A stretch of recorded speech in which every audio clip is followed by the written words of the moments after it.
자, 복잡하고 어려운 행정 이야기를 쉽고 재밌게 전달해드리는 세상 행정학 이야기의 성행입니다. 토지 보상에서 제일 중요한 게 뭐예요? 역시 보상금이죠. 이 보상금을 산정하는데 가장 주된 게 뭐예요? 토지와 물건, 물건은 이제 건물, 지작물 등이 되겠죠. 그래서 우리는 보상금을 더 받기 위해서 토지와 물건에 엄청 집착을 합니다. 어떻게 하면 좀 더 받을 요소들이 있는지 찾아보죠. 그래서 이번 영상에서는 눈에 보이는 재산들 말고 눈에 보이지 않고 사람이 가지고 있거나 이제 회사들이 가지고 있는 권리에 대해서 한번 이야기를 해보려고 합니다. 토지 소유자, 건물 소유자, 지작물 소유자, 이 소유자란 명칭이 붙으면 특별한 설명이 없어도 어떤 보상을 받는지 무슨 의미인지 명확히 아시죠? 그런데 그 옆에 보면 관계인이라는 표현도 있습니다. 관계인. 관계인은 편입되는 토지나 물건에 관하여 지상권, 지역권, 전세권, 저당권, 임대차 권리 등을 가진 자를 말합니다. 그것을 관계인이라고 하는데요. 토지보상법에서 관계인은 이렇게 표현하고 있는데요. 취득 또는 사용의 절차에 참가하여 자신의 권리를 보호받을 수 있는 자이므로 사업시행자가 임의로 관계인을 배제할 수 없다. 만약에 배제하는 경우는 토지수용위원회에 재결신청 청구를 할 수 있다 라고 되어 있습니다. 좀 내용이 어렵죠? 제가 생활 밀착 예시를 들어서 이해하기 쉽게 설명을 드려볼게요. 아까 관계인의 설명에 대해 보면은 저당권 권리를 가진 자라고 되어 있었어요. 그래서 저당권에 관련된 부분 설명을 하려고 합니다. 우리가 보통 토지 매매를 할 때 토지 대금의 일부를 대출을 받습니다. 물론 현금이 풍부하신 분들은 대출 없이 매매를 하는 분들도 계십니다. 그냥 보통의 사람들은 대출을 받으니까 대출을 받는다 쳐요. 그러면 은행에서는 토지 등기부등본을 정상적으로 이제 근저당권을 설정을 합니다. 그러면 그 은행이 관계인이 되는 거예요. 그러면 토지 소유자에게 토지 보상 절차에 대해서 안내하고 통보하는 절차를 동일하게 관계인에게도 해줘야 돼요. 그래서 은행에도 이런 서류들을 보내줍니다. 저희 사무소에서 진행하고 있는 사건 중에 사업 시행자에게 수용 재결 신청 청구를 한 사건이 있어요. 그러면 사업 시행자는 이 청구를 받았으니까 지연 이자를 물지 않기 위해서 60일 이내에 수용 재결 신청을 했겠죠. 정상적으로 했습니다. 했는데 어느 날 사업 시행자가 저희 사무소로 연락을 하셔서 수용 재결 신청 청구한 거 취하해주면 안 되겠냐라고 부탁을 하시더라고요. 그래서 어떤 일이길래 취하를 요청하시냐 물어봤어요. 이 소유자분이 친척한테 돈을 빌리셨어요. 근데 친척분이 돈을 빌려줄 때 이 토지를 담보로 돈을 빌려주셨나봐요. 그래서 등기부등본을 보니까 저당권이 설정이 돼 있더라고요. 그런데 사업인정고시 토지조서에 이 돈 빌려주신 친척 관계인이 표시가 안 돼 있었던 거예요. 근데 이걸 모르고 사업 시행자가 지방토지수용위원회에 수용재개 신청을 했는데 거기서 확인이 된 거죠. 그래서 이거는 수용재개 신청할 수 없다. 이런 내용을 보완을 해서 사업인정 변경고시를 해서 다시 신청해라 라고 했던 거예요. 그러니까 사업인정 변경고시 하는데 소요시간이 오래 걸리니까 지연 이자 부분도 있으니 이 부분을 취하해달라 이렇게 된 겁니다.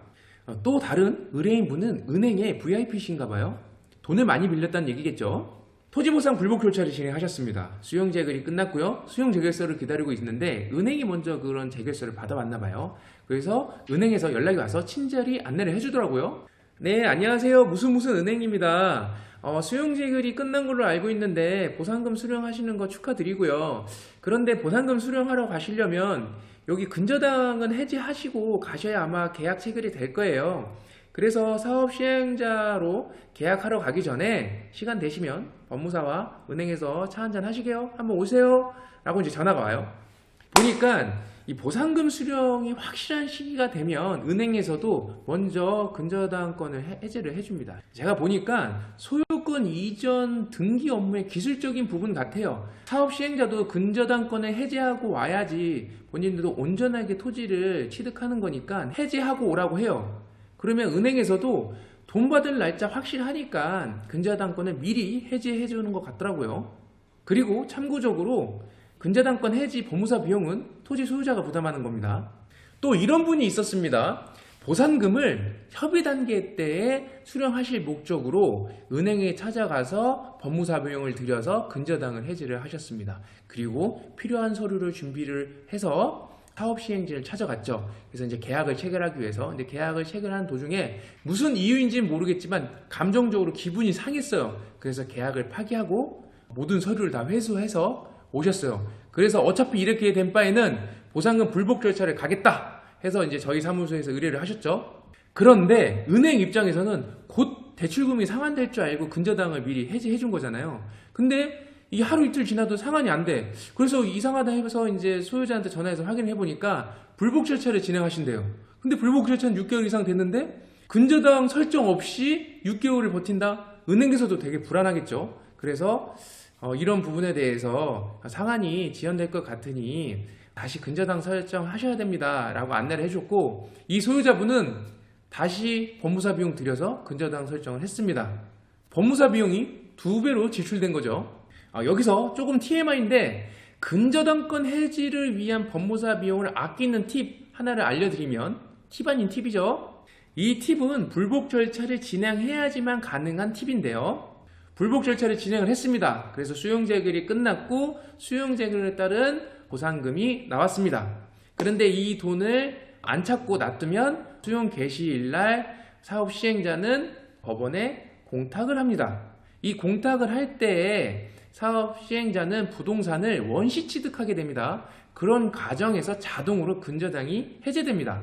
그래서 법원으로 공탁금을 수령하러 갈 때 서류와 사업 시행자가 계약 체결할 때 가지고 오라는 서류에 차이가 있습니다. 그럼 여기서 그럼 제가 빌린 돈 안 갚아도 되나요? 라고 순간 기분 좋을 수도 있는데 그렇지 않습니다.